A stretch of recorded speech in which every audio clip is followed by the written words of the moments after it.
Hi hello welcome to జాటీవీ.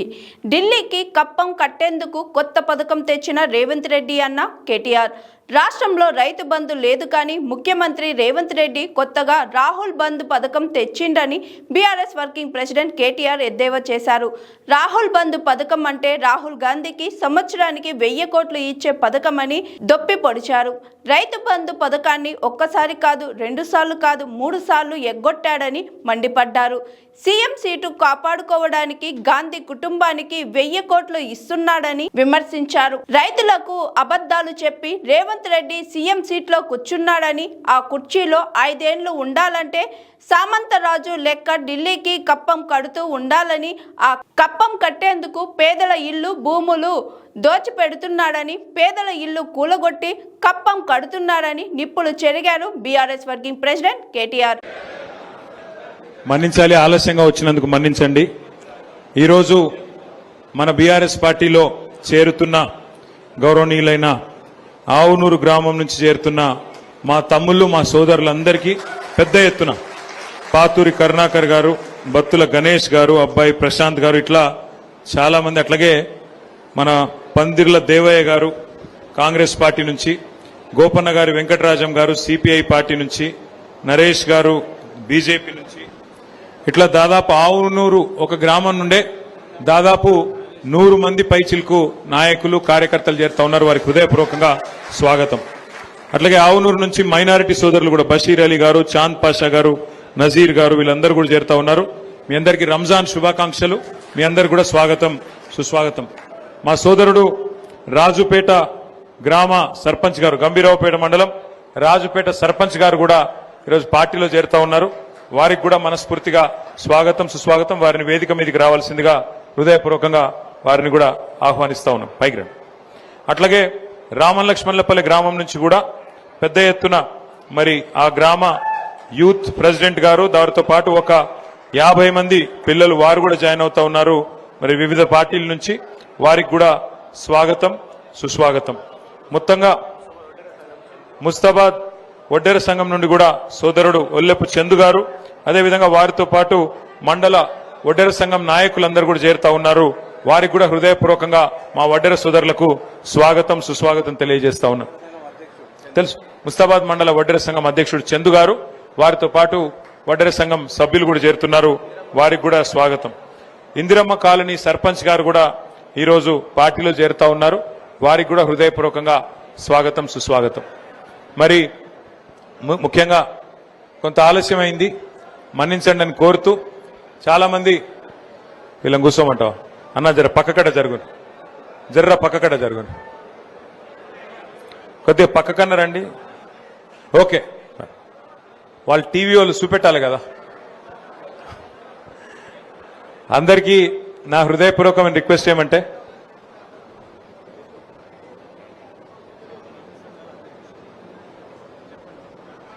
ఈరోజు ఆవునూరు నుంచి కూర్చోండి, మీరు కూర్చోండి.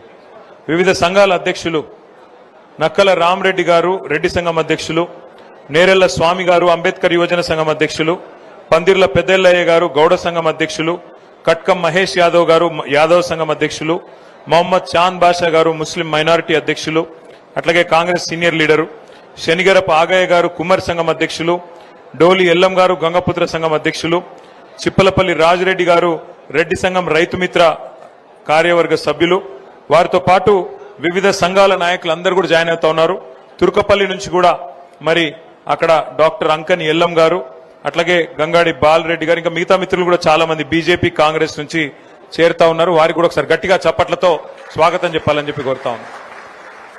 రాష్ట్రంలో రాజకీయ పరిస్థితులు నాకంటే బాగా మీకే తెలుసు. ఎందుకంటే ప్రజల మధ్యలో రోజు తిరుగుతున్నది మీరు, ప్రజల మాటలు రోజు వింటున్నది మీరు. రైతులు ఏమనుకుంటున్నారు, యువకులు ఏమనుకుంటున్నారు, మహిళలు ఏమనుకుంటున్నారు, వృద్ధులు ఏమనుకుంటున్నారు, నాకంటే బాగా మీకే తెలుసు. ఎందుకు అంటే ప్రతిరోజు తెల్లారు లేస్తే గ్రామాల్లో ఉండేది మీరు, తెల్లారు లేస్తే అందరితో కలివిడిగా తిరిగేది మీరు. ఇవాళ రాష్ట్రం అంతటా కూడా రైతులు అనుకుంటున్న మాట ఒకటే. మార్చి 9వ తారీఖు, ఈరోజు 9వ మార్చి, కేసీఆర్ ఉన్నప్పుడేమో రైతు బంధు బ్రహ్మాండంగా డిసెంబర్లో పడుతుండే, నాట్లేసే టైంకి పడుతుండే. కోతల టైంకి వచ్చింది. ఇంకొక 15 రోజులైతే కోతలు మొదలైతాయి. పడ్డదా రైతు బంధు? కేసీఆర్ గారు అందుకే చెప్పిండు, మోసపోతే గోసపడతాం, ఆలోచించుకోండి, జాగ్రత్త కొట్టేయండి అని చెప్పిండు. ఇలా రాష్ట్రం మొత్తం రైతులందరూ ఒకటే మాట అనుకుంటున్నారు, రైతు బంధు బంద్ అయింది, రైతు బంధు బంద్ పెట్టింది కాంగ్రెస్ ప్రభుత్వం. కానీ కొత్త పథకం తెచ్చిండు ముఖ్యమంత్రి రేవంత్ రెడ్డి గారు. కొత్త పథకం, బ్రహ్మాండమైన పథకం తెచ్చిండు. ఆ పథకం పేరేందో ఎరికేనా మీకు? రైతు బంధు లేదట, కానీ రాహుల్ బంధు ఉందట. రాహుల్ బంధు. రాహుల్ బంధు అంటే ఎరికేనా? సంవత్సరానికి 1000 కోట్లు రాహుల్ గాంధీకి ఇచ్చే రాహుల్ బంధు ఒకటి మాత్రం పక్కా ఉన్నది. రైతు బంధు మాత్రం లేదు. 3 సార్లు ఎగ్గొట్టిండు. ఒకసారి కాదు, 2 సార్లు కాదు, ఇది 3వసారి రైతు బంధు ఎగ్గొట్టిండు ముఖ్యమంత్రి. రాహుల్ బంధు అనే పథకం పెట్టి ఆ రాహుల్ బంధు పథకం కింద ఆయన సీటు కాపాడుకునేందుకు గాంధీ కుటుంబానికి, రాహుల్ గాంధీకి పైసలు కమ్మి పడ్డాయట. అందుకే రాహుల్ గాంధీ గారికి సంవత్సరానికి 1000 కోట్లు ఇచ్చి పదవి కాపాడుకుంటాడట ముఖ్యమంత్రి గారు. ఆయనకు తెలుసు, ఇప్పుడు రైతులకు ఓట్లు వేయించుకున్నాడు, అబద్దాలు చెప్పిండు, ఓట్లు వేయించుకున్నాడు. ఇక 5 ఏళ్లు ఆ సీట్లో కూర్చోవాలంటే ఏం చేయాలి? మరి ఏం చేయాలంటే రాహుల్ గాంధీ గారికి సామంతరాజు లెక్క ఢిల్లీ గద్దెకు కప్పం కడతా ఉండాలి. మరి ఆ కప్పం కట్టాలంటే ఏం చేయాలి? పేదవాళ్ళ భూములు గుంజుకోవాలి. భూములు గుంజుకొని ఆ భూములు అర్రాసి పెట్టి పేదల ఇండ్లు గులగొట్టి, చూస్తున్నారు కదా ఎన్ని ఇండ్లు గులగొట్టిండో. మొన్న ఖమ్మంలో గులగొట్టిండు 1000 ఇండ్లు ఒకటే దగ్గర. 12 ఏళ్ల కిందట పైసా పైసా కూడబెట్టి గరీబోళ్ళు కట్టుకుంటే వాళ్లకు శత్రు దేశం మీదకి దండయాత్రకు పోయినట్టు 1000 మంది పోలీసోళ్ళు, 3000 మంది పోలీసోళ్ళు తెల్లారి 3 గొట్టంగా పోయి ఆ మొత్తం ఇండ్లను నేలమట్టం చేసి, ఒక బాంబు పడితే కదా ఎట్లయితే మొత్తం ఎక్కడికెక్కడ ఛిద్రమైపోతుందో, శిథిలమైపోతుందో, ఖమ్మం పక్కన ఉండే వెలుగుమట్ల అనే ప్రాంతంలో ఆ పరిస్థితుల్లో చిన్నాభిన్నం చేసి పేదల జీవితాల్ని రోడ్డున పాడేసింది కాంగ్రెస్ ప్రభుత్వం.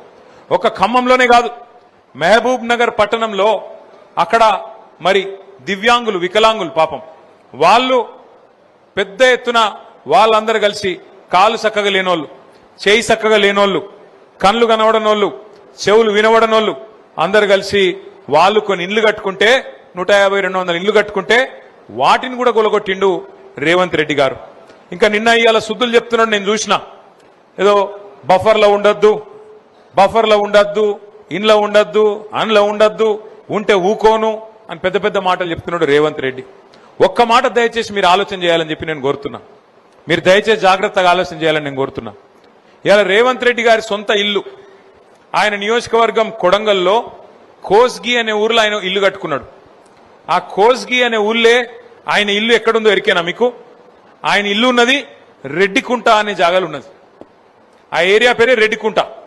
ఆయన కట్టుకున్నది కూడా తాలాబులనే కట్టుకున్నాడు, చెరువులనే కట్టుకున్నాడు, చెరు లోపలనే కట్టుకున్నాడు. కానీ అది ఊలగొట్టాడట, దాన్ని ఎవడు ముట్టద్దట. ఎందుకంటే ముఖ్యమంత్రి కదా, ముడితే ఊకుంటాడా? అధికారుల ఉద్యోగాలు ఊస్ట్ అయిపోతాయి, అది ముట్టరట.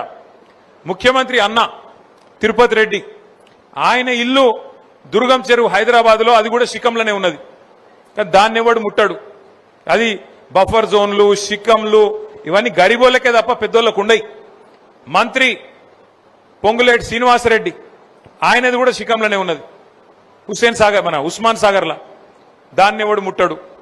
డాక్టర్ వివేక్ మంత్రి, ఆయనది కూడా అందులోనే ఉన్నది శిఖంలా, దాన్ని ఎవడు ముట్టాడు. పట్నం మహేందర్ రెడ్డి చెరువు మధ్యలో కట్టిండు గెస్ట్ హౌస్, దాన్ని ముట్టే దమ్మెవనికి లేదు. కానీ గరీబోని ఇల్లు మాత్రం కొద్దిగా ఇటు అటు ఉన్నా పోవాలి, బుల్డోజర్ తీసుకుపోవాలి, కూలగొట్టాలి, ఎవరికి చెప్పుకుంటావో చెప్పుకోపో అని చెప్పి మెడలు పట్టి నువ్వు కవితలు వారేయాలి. ఇందిరమ్మ రాజ్యం అంటే ఇండ్లు కూలగొట్టుడేనా? ఇందిరమ్మ రాజ్యం అంటే గరీబోని మెడలు పట్టి నూకేసుడేనా? ఆలోచన చేయండి. నువ్వు ఏం చెప్పొచ్చినావు అధికారులకు? ఎన్ని మాటలు చెప్పినావు? 6 గ్యారంటీలు అన్నావు, 100 రోజుల్లో చేస్తా అన్నావు. 100 రోజులుగా దగ్గర 1000 రోజులకు వచ్చిందిగా.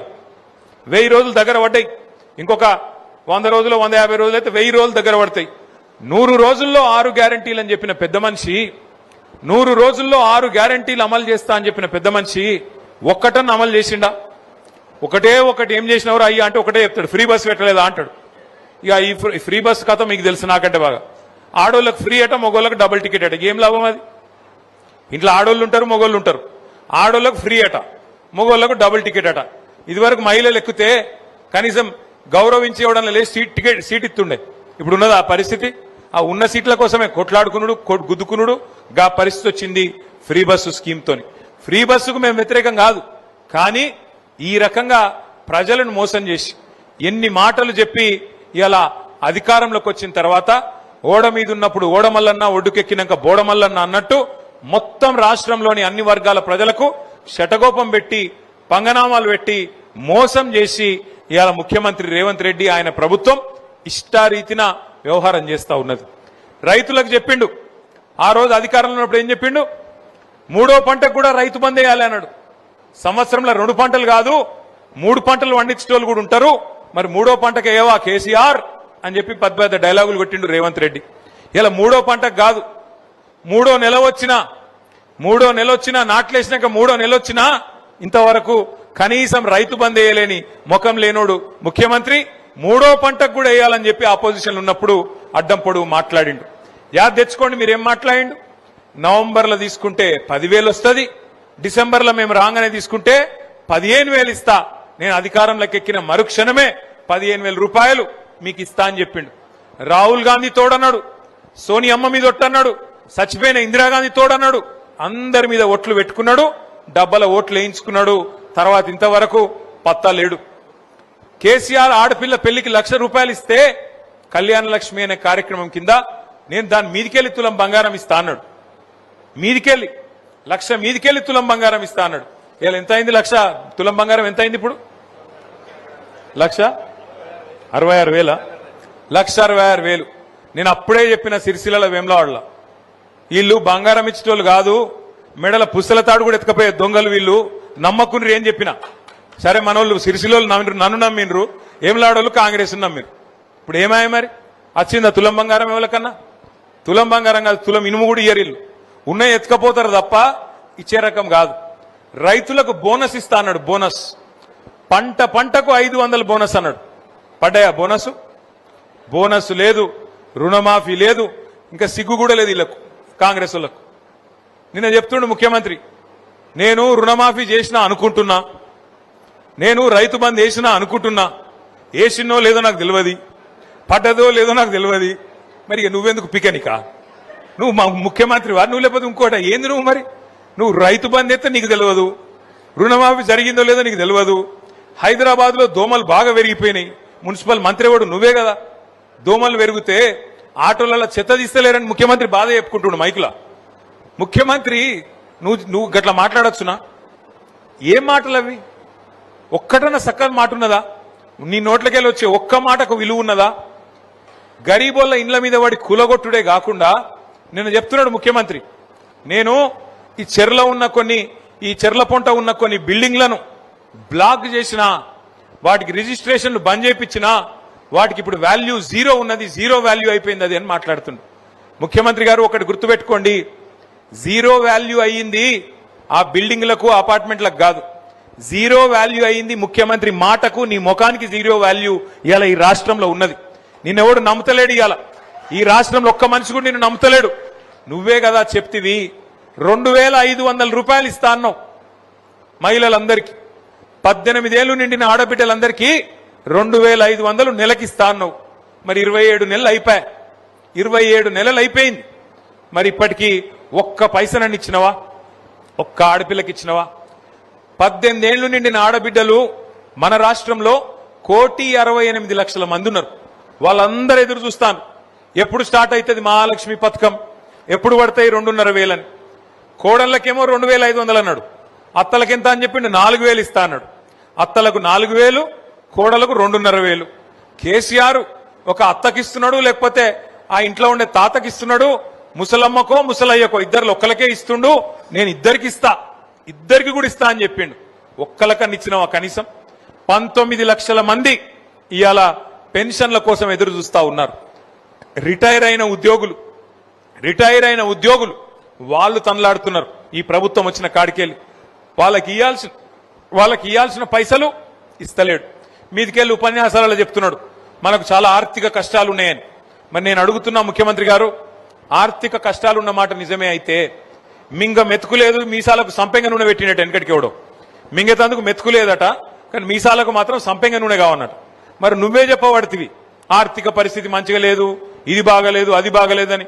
మరి నీ ముఖానికి ఆ 1.5 కోట్లతోని మూసీ సుందరీకరణ ఎవడు చేయమన్నాడు నిన్ను? నీకు మూసీ సుందరీకరణ మీదకి లోట్లేసిండ్రా? 6 గ్యారంటీలని నువ్వు కళ్ళబొల్లి కబుర్లు చెప్తే 10,000 కాదు 15,000 ఇస్తాను రైతులకు చెప్తే, నెలకు 2,500 రూపాయలు మహిళలకు ఇస్తానని చెప్తే, ముసలోళ్లకు 4,000 రూపాయల పెన్షన్ ఇస్తానని చెప్తే, యువకులకు 2 లక్షల ఉద్యోగాలు మొదటి సంవత్సరంలో ఇస్తానని చెప్పి నీ రాహుల్ గాంధీ చెప్తే, ఒక్కొక్క చదువుకునే పిల్లగానికి విద్యా భరోసా కార్డు 5 లక్షల రూపాయలు క్రెడిట్ కార్డులు ఇస్తానని చెప్తే, చదువుకునే ఆడపిల్లలకు బ్రహ్మాండంగా స్కూటీలు ఇస్తానని చెప్తే, ఇవన్నీ ఈయన నమ్మిండ్రు. నమ్మి 10 ఏళ్లు కేసీఆర్ను చూసినాం కదా, ఒక్కసారి వీళ్ళని చూద్దాం ఏంది అని చూసిండ్రు. ఇప్పుడు చూసిన పాపానికి ఏమైంది అంటే, అన్నా కేసీఆర్ అన్నా ఎక్కడున్నావు అని చెప్పి అలా ఇండ్లు కూలగొడుతుంటే లొల్లి పెడుతున్నారు. అందుకే కేసీఆర్ గారు మనం చెప్పిండు, కత్తేమో వానికి ఇస్త్రీ, యుద్ధమేమో నన్ను చేయమని పడితిరి, యాడికెళ్ళి చేయాలి నేను అని కేసీఆర్ గారు ఇలా చెప్తా ఉన్నారు. అందుకే ఆలోచించుకొని ఓటేయాలి. ఎవరు మనకు మంచి చేసే నాయకుడు, ఎవరు రాష్ట్రం తెచ్చిన నాయకుడు, ఎవరు రాష్ట్రం రాకుండా తెలంగాణ ఉద్యమకారుల మీద తుపాకీ పట్టుకొని పోయిన నాయకుడు, ఎవరు ఆనాడు తెలంగాణ కోసం సావు నోట్లో తలబెట్టి తెలంగాణ తెచ్చిన నాయకుడు, ఈ ఆలోచనలన్నీ మనకుంటే మనం కరెక్ట్ గా ఆలోచిస్తేనే మనకు న్యాయం జరుగుతుంది తప్ప లేకపోతే మాత్రం న్యాయం జరగదు. ఇవాళ ఈ రాష్ట్రంలో ప్రజలు, రైతులు ముఖ్యంగా తీరని కోపంలో తీరని దుఃఖంలో ఉన్నారు. రుణమాఫీ గాలే, రైతు బంధు వడది, కరెంటు కేసీఆర్ ఉన్నప్పుడు మంచిగా వస్తుండే, కరెంటు కూడా దిక్కు లేదు, బోనస్ రాదు, టైంకు పంటలు కొనరు, ఆగమాగం అయిపోయింది ఈ రాష్ట్రంలోని రైతాంగం పరిస్థితి. అందుకే నేను అంటున్నా, ముఖ్యమంత్రి గారు రైతు బంధు మీద దృష్టి పెట్టు, రాహుల్ బంధు మీద కాదు. నీ సీటు మంచిగానే ఉంటది, ఏం కాదు. ఎందుకంటే మీ పార్టీలో ఏం లేదు ఆడ విషయం అందరికెరికే. నీలాగా దోపిడీ చేయగలిగే శక్తి, నీలాగా ఢిల్లీకి కప్పం కట్టగలిగే శక్తి ఇంకో కాంగ్రెస్ నాయకునికి లేదు. సంవత్సరానికి 1000 కోట్లు ఇచ్చే శక్తి నీకు మాత్రమే ఉంది. ఆ దోపిడీ చేసే ఆట్టు నీకు మాత్రమే ఉంది. కాబట్టి నీ కుర్చీకొచ్చిన గండమేం లేదు. ఇప్పటికైనా నువ్వు మున్సిపల్ ఎన్నికల్లో మాటిచ్చినావు. మున్సిపల్ ఎన్నికల ప్రచారంలో ముఖ్యమంత్రి చెప్పిండు, మున్సిపల్ ఎలక్షన్ అయిపోగానే తెల్లారో మర్నాడో 9,000 కోట్ల రైతు బంధు వేస్తా అని చెప్పిండు. ఎప్పుడు? ఫిబ్రవరి 10వ తారీఖో ఫిబ్రవరి 9వ తారీఖో చెప్పిండు. ఇప్పుడు ఎలక్షన్ అయిపోయి నెల అయినా కూడా ఇప్పటి వరకు ఆ 9,000 కోట్ల రైతు బంధు పత్తా లేదు. ముఖ్యమంత్రి గారికి నేను ఒకటే విజ్ఞప్తి చేస్తా ఉన్నా, ఇప్పటికైనా బుద్ధి తెచ్చుకొని ఇచ్చిన 6 గ్యారంటీలు, మీరు ఇచ్చిన పేదలకు ఇచ్చిన కార్యక్రమాలు, బీసీలకు చెప్పినావు, బలహీన వర్గాలకు 1,00,000 కోట్ల బడ్జెట్ అన్నావు, సంవత్సరానికి 20,000 కోట్ల బడ్జెట్ పెడతా అన్నావు. మరి 3వ బడ్జెట్ నీ ప్రభుత్వం పెట్టబోతా ఉంది. రాష్ట్రంలోని బీసీలందరూ చూస్తున్నారు, పెడతావా లేదా? పోయిన 2 సార్లు ఎగ్గొట్టినావు. సంవత్సరానికి 20,000 కోట్లని 2 బడ్జెట్లు కలిపి కూడా ఇప్పటి వరకు 20,000 కోట్ల బడ్జెట్ పెట్టలేదు ముఖ్యమంత్రి రేవంత్ రెడ్డి. మరి ఇప్పుడు ఈ బడ్జెట్ లోనన్నా 16 తారీఖు నుండి ప్రారంభమయ్యే బడ్జెట్ లోనన్నా ఖచ్చితంగా బీసీలకు 20,000 కోట్లు పెడతావా లేదా అని చెప్పి రాష్ట్రంలోని ప్రతి బీసీ బిడ్డ నిధికే చూస్తున్నాడు. దళితులకు ఆనాడు కేసీఆర్ గారు ఉన్నప్పుడు దళిత బంధు అనే ఒక పథకం తీసుకొస్తే ఆ రోజు ఇదే రేవంత్ రెడ్డి గారు, ఇదే కాంగ్రెస్ పార్టీ ఏమన్నది, కేసీఆర్ ఇచ్చే 10 లక్షలు ఏ పాటిది, మేము 12 లక్షలు ఇస్తాం, ఆయన దళిత బంధు ఇస్తే మేము అంబేద్కర్ అభయహస్తం ఇస్తాం అని డైలాగులు కొట్టిండ్రు. ఒక్క మనిషి కన్నా ఈ రాష్ట్రంలో 12 రూపాయలు పడ్డాయా? 12 రూపాయలు వచ్చినాయా కాంగ్రెస్ వచ్చినాక? అందుకే ఇవాళ ఈ రాష్ట్రంలోని దళిత గిరిజన బిడ్డలు, నువ్వు ఎప్పుడు స్టార్ట్ చేస్తావు అంబేద్కర్ అభయహస్తం, నువ్వు ఎప్పుడు ఇస్తావు 12 లక్షలు అని చెప్పి రాష్ట్రంలోని మొత్తం దళిత బిడ్డలు చూస్తా ఉన్నారు. మా మహిళా తల్లులు చూస్తున్నారు. 2,500 రూపాయలు ఈ బడ్జెట్ లోనన్నా పెట్టడా? 100 రోజులు అన్నాడు, 1000 రోజులు దగ్గర పడ్డది, ఇప్పుడన్నా పెట్టడా అని చెప్పి రాష్ట్రంలోని ఆడబిడ్డలందరూ చూస్తా ఉన్నారు. 4,000 పెన్షన్లు 100 రోజుల్లో ఇస్తా అని చెప్పినావు. పక్క రాష్ట్రం ఆంధ్రప్రదేశ్ లో చంద్రబాబు నాయుడు పెంచిండు, మరి నువ్వెందుకు పెంచవని చెప్పి ఈ రాష్ట్రంలోని 40 లక్షల మంది వృద్ధులు అందరూ కూడా ఎదురు చూస్తా ఉన్నారు. మాకెప్పటి నుంచి వస్తుంది 4,000 పెన్షన్? 100 రోజులు అన్నాడు, 1000 రోజులు అయిపోయాయని చెప్పి మరి రాష్ట్రంలోని వృద్ధులు పెద్ద మనుషులందరూ చూస్తా ఉన్నారు. రైతులు ఎదురు చూస్తున్నారు. రాహుల్ బంధు పెట్టిండు, మరి 1000 కోట్లు రైతు బంద్ వేస్తాడా వేయడా, మళ్ళా లేకపోతే 3వసారి కూడా ఎగ్గొడతాడా ఈ దుర్మార్గుడు అని రాష్ట్రంలోని రైతులందరూ ఎదురు చూస్తా ఉన్నారు. అందుకే నేను అనేది, 2 లక్షల ఉద్యోగాలు అన్నావు మొదటి సంవత్సరంలో, 2.5 ఏళ్లైంది ఇప్పటి వరకు కనీసం 10,000 ఉద్యోగాలు ఇయ్యలే రేవంత్ రెడ్డి గారు. 2 లక్షలు అని చెప్పి నమ్మబలికిండు రాహుల్ గాంధీ గారు స్వయంగా అశోక్ నగర్కి వచ్చిండు. కానీ ఇప్పటి వరకు 10,000 ఉద్యోగాలు దాటలే. రాష్ట్రంలోని తమ్ముళ్ళు, రాష్ట్రంలోని చెల్లెలు ఎదురు చూస్తా ఉన్నారు. ఎప్పుడొస్తాయి నువ్వు చెప్పిన 2 లక్షల ఉద్యోగాలు, ఎక్కడ పోయింది నువ్వు చెప్పిన జాబ్ క్యాలెండరు అని చెప్పి రాష్ట్రంలోని తమ్ముళ్ళు చెల్లెళ్ళు వాళ్ళు కూడా ఎదురు చూస్తా ఉన్నారు. దయచేసి నేను ప్రభుత్వాన్ని కోరుతా ఉన్నా, ఇప్పుడు ఏ ఎన్నికలు లేవు, ఇప్పట్లో ఏ ఎన్నికలు లేవు కాబట్టి ఆలోచించి ఇప్పుడైనా బడ్జెట్ లో వెంటనే ఈ కేటాయింపులు చేయండి. చేసి మీరు హామీ. Hi, this is Swathi. Like చేయండి, షేర్ చేయండి, కమెంట్ చేయండి అండ్ సబ్స్క్రైబ్ చేయండి GRTV.